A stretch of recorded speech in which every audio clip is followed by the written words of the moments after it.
Dear brothers and sisters, welcome to দাদার classroom class 6।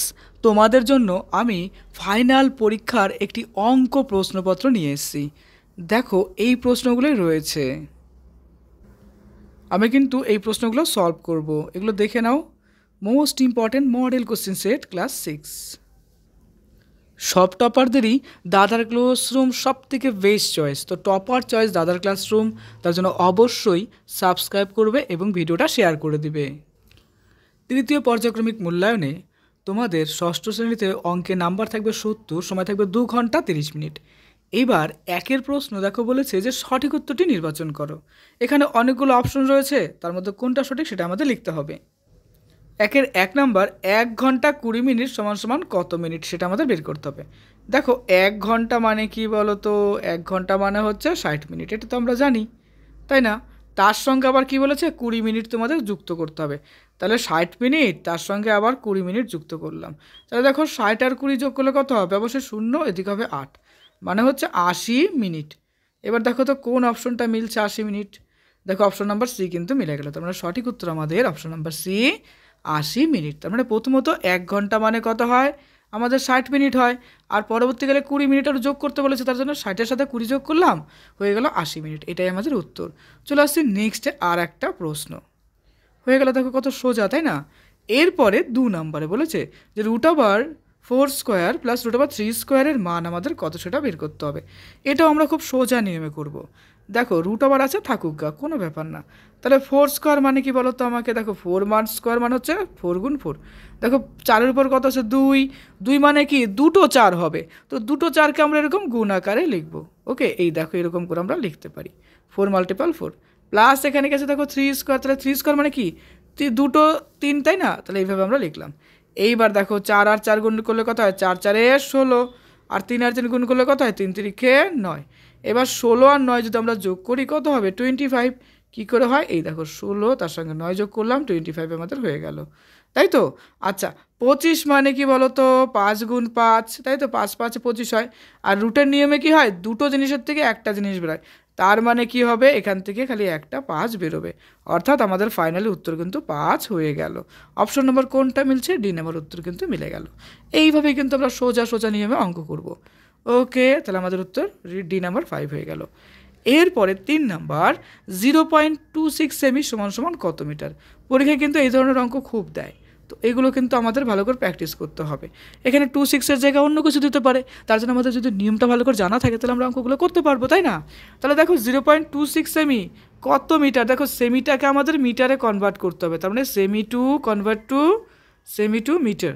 ওকে, metre. এবার এটা করতে গেলে আমাদের কি করতে লাগে? 100 দিয়ে ভাগ করতে লাগে। তাহলে আমরা লিখবো 0.26 ডিভাইডেড বাই কী লিখবো বলো তো? 100 দিয়ে ভাগ।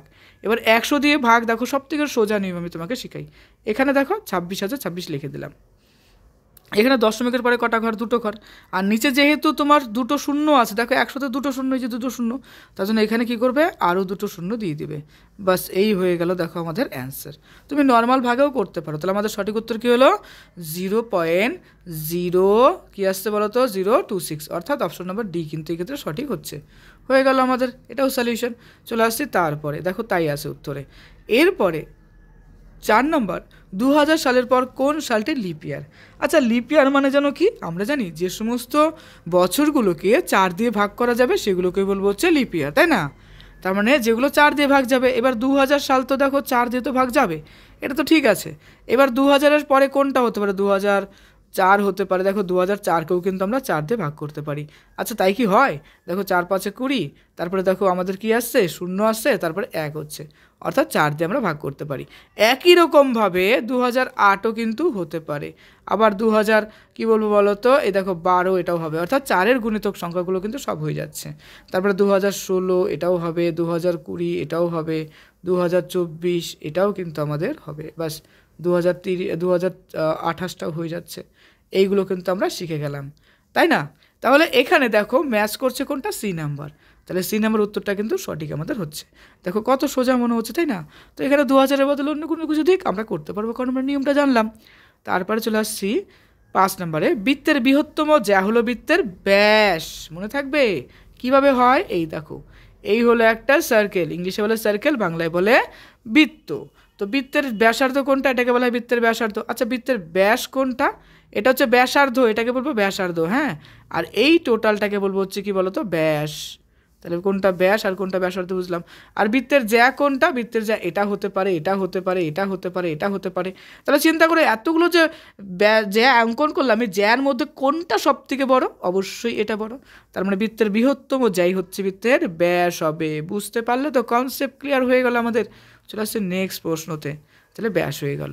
এরপরে 6 নাম্বার 0.03 ইন্টু 0.3 কষ্ট কত হবে?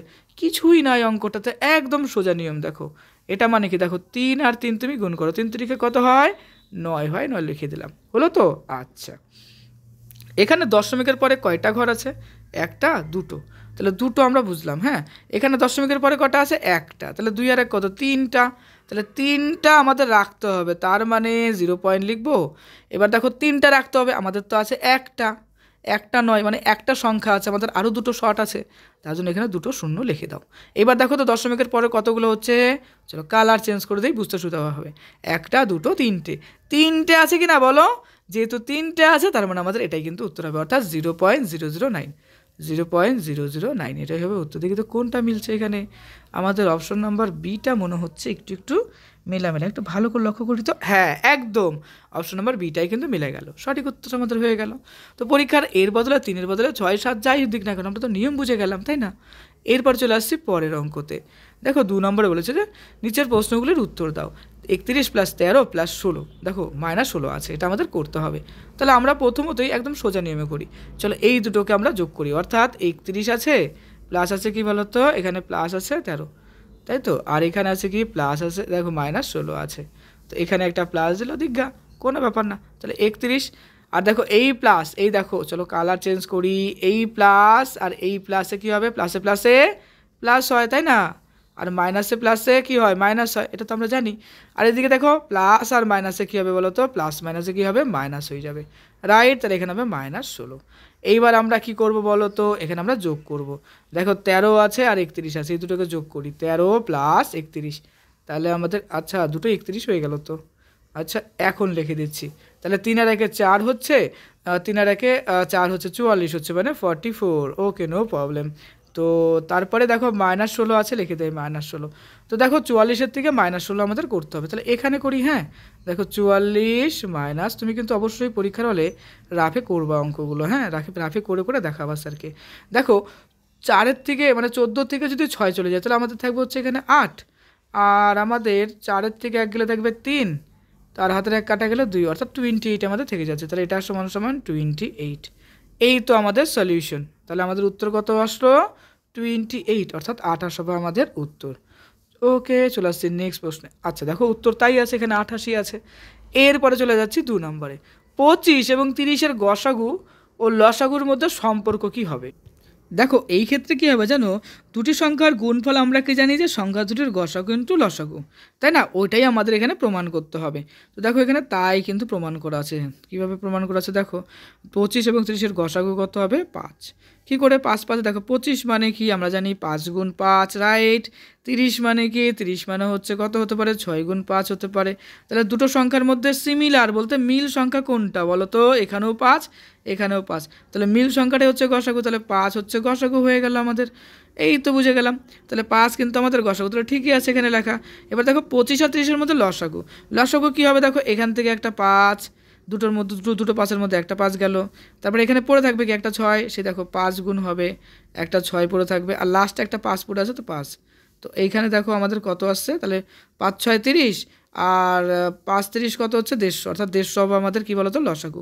বাস এটাই লিখবো। এবার লসাগু এবং গসাগু মানে কত, দেখো এই টোটালটাকে গুণ করলে আমাদের কিন্তু এইটাই চলে আসছে, অর্থাৎ সংখ্যা দুটির গুণফলে চলে আসছে। বাস এই হয়ে গেল সলিউশন। ওকে নেক্সটে 3 নম্বর, সরল করো 3/8 ভাগ 2/3 এর 1/9 এর 1/16 অংশ। এটাও কিন্তু খুব সোজা একটা অঙ্ক, কিভাবে করব চলো একটু করে নিই আমরা। দেখো এখানে লিখবো 3/8 লিখলাম, নো প্রবলেম। তারপরে কি আছে বলো তো, ভাগ আছে, দিয়ে দাও ভাগ, এখানে 2/3 আছে, দিয়ে দাও। এর মানে কি দেখো, এর মানে হচ্ছে গুণ চিহ্ন, তাহলে এর মানে হচ্ছে গুণ চিহ্ন দিলাম। তারপরে কি বলছে, আবার একটা এর বলছে, এটার মানে হচ্ছে গুণ চিহ্ন, তাহলে এর মানে হচ্ছে গুণ চিহ্ন আবার এখানে দেবো 1/9, তারপরে এটার সাথে আবার গুণ চিহ্ন দেবো 1/16 হয়ে গেল। বাস এটা আমরা লিখে ফেললাম। এইবার আমাদের একটু সুন্দর করে কাটাকাটি করতে হবে। তো কাটাকাটি করার পরে সুন্দর করে ক্যালকুলেশন করলে আমাদের উত্তর বেরোবে কত 81। বাস এই হলো সিম্পলিফিকেশন অঙ্ক। চলো এবার সলিউশন দেখে নাও। এই দেখো সলিউশনটা এলো। ওকে, এরপরে 4 অঙ্কের ক্ষুদ্রতম পূর্ণবর্গ সংখ্যা কত হবে নির্ণয় করো। 4 অঙ্কের পূর্ণবর্গ সংখ্যা, তো তাহলে আমরা এটাকে এইভাবে লিখব। 4 অঙ্কের ক্ষুদ্রতম সংখ্যা কত হয় 1000 হয়। তো তারপরে দেখো এটাকে আমরা কি করব, আমরা হচ্ছে এটার বর্গ বের করব, অর্থাৎ বর্গমূল বের করতে হবে। তো বর্গমূল বের করলে দেখো এটা কত আসছে 32 গুণ 32 সমান সমান 1024। তো অঙ্কটা সুন্দর করে দেওয়া আছে, তুমি একবার দেখে নাও, তোমাদের পরীক্ষার টাইম। তো আমি তোমাদের অঙ্কগুলো জাস্ট দেখিয়ে দিচ্ছি, না তো ভিডিও অনেক বড় হয়ে যাবে, তাই না? তুমি দেখলা তো, এবার পরের অঙ্কতে যাচ্ছি। আচ্ছা, এই চ্যানেলে নতুন হলে কিন্তু অবশ্যই সাবস্ক্রাইব করে দেবে, হ্যাঁ, আর ভিডিওটা কিন্তু শেয়ার করে দেবে সবার মধ্যে, বন্ধু বান্ধবীদের মধ্যে, প্রিয় বান্ধবীকে শেয়ার করে দেবে। মান বের করো, দেখো বছর আছে, মাস আছে, দিন আছে, এগুলো কী করতে হবে, আমাদের যোগ করতে হবে, আর কিচ্ছু না। যোগ করলেই দেখবে আমাদের সলিউশন চলে আসবে। তুমি লক্ষ্য করে দেখো, এই যে 21 আর এদিকে কী আছে বলো তো, 27 আর 21 আছে, এই দুটোকে যোগ করব। তো যোগ করলে কত হবে আমাদের, এখানে নর্মালি আমরা বলতে পারি যে 48 আসবে, আর এখানে 10 আর 8 যোগ করলে 18 বেরোবে, তাই না? তাহলে 48 হবে, 18 বেরোবে, আর এদিকে 5 আর এদিকে কত আসবে, এদিকে আসবে হচ্ছে 14, তাই তো? এই বাস 14 বিষয়টা এলো। এবার এটা দিয়ে আমাদের ক্যালকুলেশন আর কিছু না, বাস এই সিম্পল একটা ম্যাথামেটিক্স। চলো দেখো সলিউশন করলাম এখানে, হ্যাঁ, ওকে, দেখে নাও। তো 15 বছর 7 মাস 18 দিন হবে, মানে এই যে এক সংখ্যাটাকে আবার এই যে দেখো, এই যে 18 থেকে 1 যাবে, গিয়ে ওইদিকে যোগ হলো 15 হয়ে যাবে। যাই হোক, এরপরে আমারও সুতোবার বয়স অনুপাত 5:6। আমার বয়স 10 বছর হলে সুতোবার বয়স কত হবে? তো এখানে আমরা অনুপাতের অঙ্ক করবো, যে আমার এবং সুতোবার বয়স অনুপাত 5:6 দেওয়া আছে। আমার বয়স 10 বছর, প্রশ্ন অনুযায়ী আমার বয়স বা সুতোবার বয়স 5/6, তাহলে 5 × 2 / 6 × 2, তাহলে 10/12 = 12 বছর হলো। বাস হয়ে গেল। নেক্সটে 7 নম্বরে 24টি কুলের মধ্যে 6টি কুল পৌঁছে গেছে, মোট কুলের শতকরা কুল কত পৌঁছে গেছে বের করতে হবে। তো এই যে দেখো ম্যাথমেটিক্সটা আমরা সলভ করলাম এখানে, তো আমাদের 25% আসবে, একদম সিম্পল। চলে আসছে নেক্সট প্রশ্নতে। নিচের প্রশ্নগুলোর উত্তর দাও। হ্যাঁ, দুটি সংখ্যার লসাগু গসাগু যথাক্রমে 2175 এবং 145। যদি একটি সংখ্যা 725 হয় তাহলে অপর সংখ্যাটি কত হবে? ইম্পর্টেন্ট ম্যাথামেটিক্স অবশ্যই করবে। তারপর আর একটা অঙ্ক দিলাম, দেখো। আজ শুভম বাড়ির সকলের সাথে পুরী বেড়াতে যাবে। 22 দেখো 35, অর্থাৎ এই টাইমে হাওড়া স্টেশন থেকে ট্রেন ছাড়বে, কিন্তু তারা 20:44 হাওড়া স্টেশনে পৌঁছে গেছে। আর কতক্ষণ তাদের স্টেশনে অপেক্ষা করতে হবে এটা। তারপরে 4 দেখো আরও কিছু অঙ্ক দিলাম, যে একটি শূন্য ছাড়া ক্ষুদ্রতম পূর্ণবর্গ সংখ্যা খুঁজো যা 25, 40 এবং 60 দিয়ে বিভাজ্য। তারপর আর একটা অঙ্ক দিলাম, দেখো এখানে। ওকে, অঙ্কগুলো দেখে নাও। এরপরে 4 নম্বর অঙ্কটা এই যে হয়ে গেল। তারপরে 5 নম্বর অঙ্কটা দেখে নাও একটু। ওকে, অঙ্কগুলো প্র্যাকটিস করবে, বইটা রিভিশন করবে। তোমাদের ক্লাসে সব সাবজেক্টে কিন্তু আমি বইভিত্তিক সাজেশন দিয়েছি, তো অবশ্যই বইভিত্তিক সাজেশনগুলো খেয়াল করবে আর পড়বে। আর এখনকার টাইমে যত পারবে রিভিশন করবে। তারপর দেখো ছবি আঁকার কিছু প্রশ্ন দিলাম, অর্থাৎ যেটাকে বলা হয় অঙ্কের ভাষায় সম্পাদ্য। এগুলো কিন্তু দেয় তোমাদের, ভালো করে প্রিপারেশন করবে, হ্যাঁ, বইয়ের থেকে প্রত্যেকটা প্রশ্ন রিভিশন করবে ভালো করে। আর এখানে আছে 6 কিছু প্রমাণে, দেখো এখানেও দিলাম, হ্যাঁ, এগুলো ছবি আঁকা। তারপরে আরেকটা অঙ্ক রয়েছে, দেখো। ওকে, এবার লাস্টে তোমাদের এরকম একটা প্রশ্ন দিলাম। ওকে, তো টপার চয়েস দাদার ক্লাসরুম অবশ্যই সাবস্ক্রাইব এবং শেয়ার করবে। Best of luck.